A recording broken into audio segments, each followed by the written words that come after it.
Hi, welcome to our daily encounter.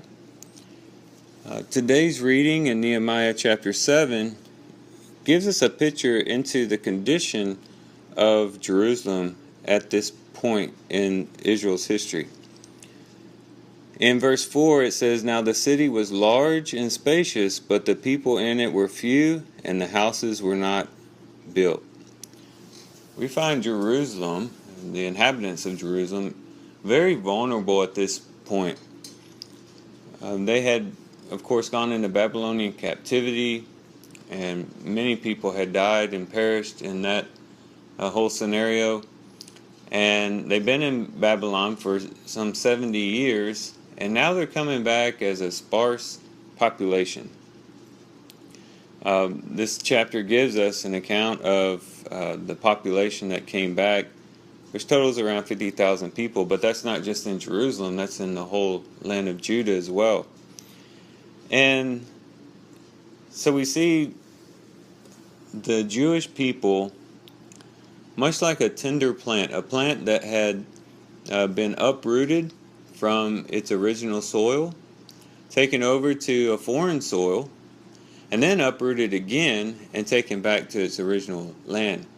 And anyone who's been involved in gardening knows that that's a lot of it takes a lot of tender care to do such a thing. If you have a tree that you want to uproot and put in a different place, you don't just rip it out of the ground, dig a hole, and then jam it into the ground and then let it grow. It takes a lot of nurturing. It takes preparing the soil to receive the tree. It takes uprooting the tree in a very gentle and careful way so as not to destroy the present root system. And then when you plant it in, you've got to plant it in such a way that it can then grow back a root system in the new soil, and therefore become a healthy tree, remain a healthy tree. And in this whole story of Israel, the Jews being taken in Babylonian captivity and being brought back, we see really the tender care of God throughout this whole process, especially when they're coming back. He's replanting them into the ground, and he's doing it in a very careful and just methodical way. One of the things that I took note of here with this whole story of the exiles returning is the fact that you don't really see any miracles being performed.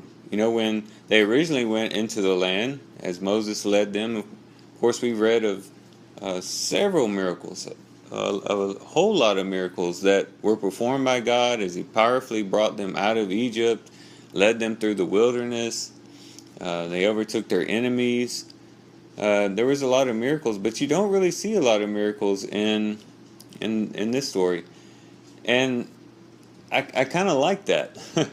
That might sound strange, but what it really does is just shows us that God doesn't have to use miracles to provide for us, to protect us, to nurture us. God's unseen hand is sometimes the most powerful. As we've read through here, we've seen him protect the exiles on their journeys. We've seen them protect them while they're in Jerusalem. We see his hand still there, providing for them, keeping them safe. They've been through a lot of dangerous situations. They've been in times when I'm sure there wasn't a whole lot of resources for them to go on. But God is there, and he's doing it in a quiet, silent, hidden way, but he is doing it.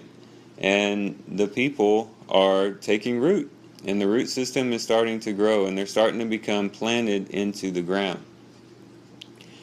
And so there might be times in our lives where we feel like these exiles. Maybe we've been uprooted, maybe we've been reduced, maybe we've been brought into a situation where we feel very, very vulnerable. We don't feel very strong and powerful. We've been weakened in a sense. we can trust in God to be that inner strength within, that quiet strength that doesn't lack power, that isn't any different than His miraculous powers. It's just hidden and underneath, but it's definitely there. And it's pulling us through, and it's getting us through one step at a time, getting us through the process.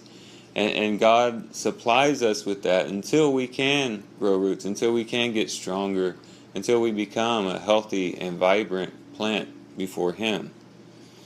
So let's think about this today, and let's trust in a God who doesn't always have to do miracles, who can work in these ways that we've seen Him working with Ezra and Nehemiah in these two books. I thank you guys for listening in today. I love you guys. Hope you guys have a great day. God bless.